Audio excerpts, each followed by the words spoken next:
Israel अब सिर्फ गजा नहीं बल्कि पूरे मिडिल ईस्ट पर नजर गड़ाए बैठा है। इजराइल के प्रधानमंत्री बेंजामिन नेतन्याहू ने वो कह दिया है जो अब तक सिर्फ धार्मिक चरमपंथी मंचों पर फुसफुसाया जाता था। ग्रेटर इजराइल अब सिर्फ सपना नहीं, सरकार का एजेंडा बन चुका है। गजा में धधकते युद्ध के बीच नेतन्याहू ने खुलकर कहा है कि वो एक ऐतिहासिक और आध्यात्मिक मिशन पर हैं। एक ऐसा मिशन जो सिर्फ फिलिस्तीन ही नहीं बल्कि 8 अरब दुनिया के हिस्सों को निगलने का इरादा रखता है। तो क्या ये यहूदी देश यानी इजराइल की सीमाओं को मिस्र के नील से लेकर इराक के फरात तक फैलाने की तैयारी है? क्या इजरायली टैंक सिर्फ गजा की गलियों तक ही सीमित नहीं रहेंगे? उनका अगला पड़ाव दशमिक अम्मान और शायद रियाद है। नेतन्याहू का ग्रेटर इजराइल एजेंडा अब भाषणों, नक्शों और धार्मिक बयानों से निकलकर जमीनी एक्शन में तब्दील हो रहा है। बस्तियां बस रही हैं, अरब दुनिया गुस्से में है, लेकिन सिर्फ बयानबाजी में। इस रिपोर्ट में हम आपको बताएंगे क्या है ग्रेटर इजराइल। ग्रेटर इजराइल पर बेंजामिन नेतन्याहू ने आखिर क्या कहा, कौन कौन से अरब देश ग्रेटर इजराइल के नक्शे में शामिल हैं, क्या ये सिर्फ धार्मिक सोच है या आने वाली भू राजनीतिक सच्चाई?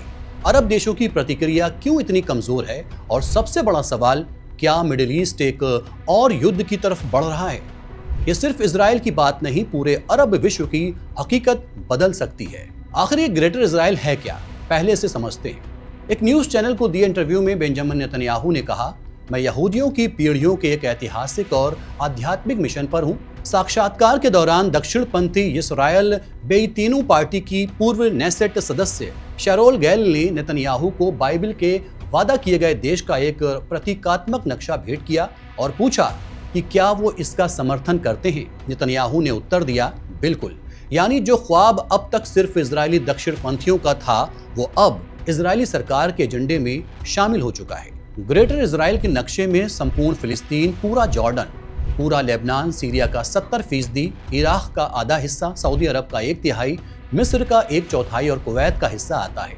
ये सिर्फ नक्शों में नहीं है, जमीन पर भी कुछ बड़ा हो रहा है। नेतन्याहू ने वित्त मंत्री स्मोट्रिच के साथ मिलकर माआले अदुमिम बस्ती के विस्तार का आदेश दे दिया है। 3400 से ज्यादा नए घर, अरबों शेकेल का निवेश और टारगेट है इस जगह पर 1 मिलियन यहूदी बसाने का। यह प्रोजेक्ट फिलिस्तीन को भौगोलिक तौर पर तोड़ देता है और यही असली खेल है। नेतन्याहू की घोषणा के बाद ग्रेटर इजराइल के नक्शे में आ रहे अरब देशों ने चिरपरिचित अंदाज में प्रतिक्रिया दी है, यानी तीखे बयान, कठोर भाषा और इसके अलावा दिखाने के लिए कुछ नहीं। मिस्र ने तेल अवीव से स्पष्टीकरण मांगा, जॉर्डन ने गंभीर और भड़काऊ वृद्धि बताया, सऊदी अरब ने कड़ी निंदा जारी की, अरब लीग ने संप्रभुता का उल्लंघन करार दिया, खाड़ी सहयोग परिषद ने अंतर्राष्ट्रीय कानून का घोर उल्लंघन बताया। लेकिन जवाब में क्या मिला? Zero action. अरब देश सिर्फ बोल रहे हैं, इजराइल ने मिशन पर काम करना शुरू कर दिया है। ग्रेटर इजराइल अब सिर्फ एक किताब का नक्शा नहीं, ये अब एक प्लान है और वो चालू है। अब सवाल ये नहीं है कि इजराइल क्या चाहता है, सवाल ये है कि उसे कौन रोकेगा। अब आपको विस्तार से बताते हैं कि आखिर क्या है ग्रेटर इजराइल विजन। नेतन्याहू के बयान ने एक लंबे समय से चली आ रहे बाइबिल तालमुदिक प्लान को दोबारा जिंदा कर दिया है। इसका इस्तेमाल इजरायली दक्षिणपंथी अपनी विस्तारवादी नीतियों को सही ठहराने के लिए करते थे। ये कॉन्सेप्ट नाटकीय ढंग से तब सामने आया जब नेतन्याहू ने 22 सितंबर 2023 को संयुक्त राष्ट्र महासभा में ग्रेटर इजराइल का नक्शा पेश किया और इससे पहले जब उन्होंने इजराइल को उसके शताब्दी युग में ले जाने की कसम खाई थी। ग्रेटर इजराइल प्लान का समर्थन इजराइल के कट्टर दक्षिणपंथी कर रहे हैं, जो अब नेतन्याहू के साथ गठबंधन में हैं। 2016 में बेजलेस स्मोट्रिच को, जो उस समय नेसेट के सदस्य थे और अब वित्त मंत्री हैं, उन्होंने एक टेलीविजन से बातचीत के दौरान कहा था कि इजराइल की सीमाओं में दशमिक के साथ साथ 6 अरब देशों, सीरिया, लेबनान, जॉर्डन, इराक, मिस्र का एक हिस्सा और सऊदी अरब का एक हिस्से को भी शामिल किया जाना चाहिए, जिससे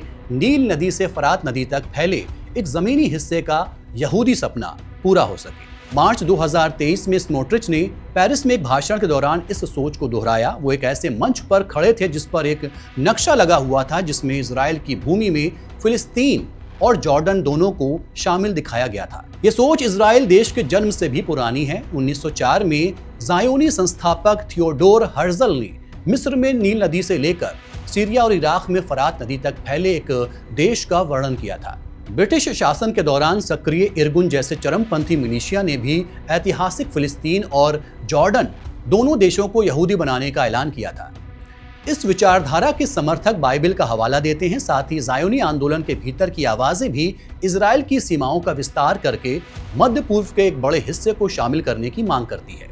ये धार्मिक सिद्धांत दावा करता है कि वादा किया गया देश मिस्र में नील नदी से लेकर सीरिया और इराक में फरात नदी तक फैला हुआ है। ग्रेटर इजराइल मूवमेंट, जिसे लैंड ऑफ इजराइल मूवमेंट के नाम से भी जाना जाता है, 1960 और 1970 के दशक में इजराइल में ग्रेटर इजराइल की विचारधारा का समर्थक एक राजनीतिक संगठन था। इस संगठन का गठन जुलाई 1967 में तब हुआ जब इजराइल ने 6 दिन की जंग में गजा पट्टी, सिनाई आइलैंड और वेस्ट बैंक और गोलान हाइट्स पर कब्जा कर लिया था।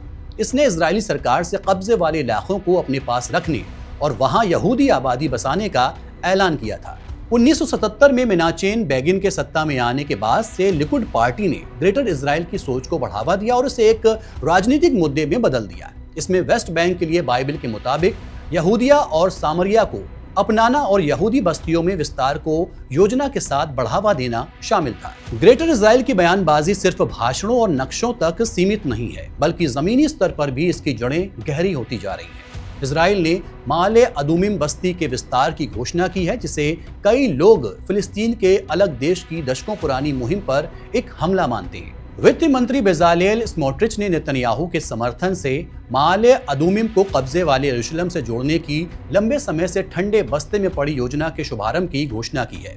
इस परियोजना में हजारों वर्ग मीटर जमीन की जब्ती और अरबों शेकेल का निवेश शामिल है, जिसका मकसद 10 लाख लोगों को वेस्ट बैंक में बसाना है। इसमें 3400 से ज्यादा नए आवासों का निर्माण और एरियल बस्ती का और विस्तार शामिल है।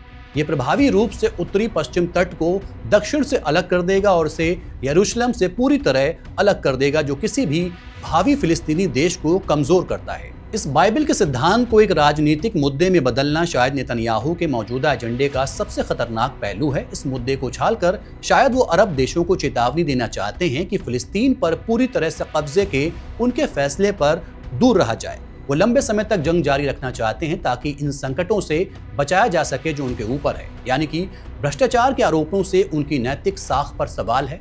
गजा युद्ध में विफलताओं से जनता का भरोसा डगमगाया है और न्याय के बदलावों को लेकर देश बुरी तरह बट गया है। इन्हीं मुद्दों से ध्यान हटाने के लिए नेतन्याहू अब ग्रेटर इजराइल जैसे धार्मिक और विस्तारवादी एजेंडे को हवा दे रहे हैं। आज के लिए बस इतना ही। देखते रहिए one India. Subscribe to One India and never miss an update.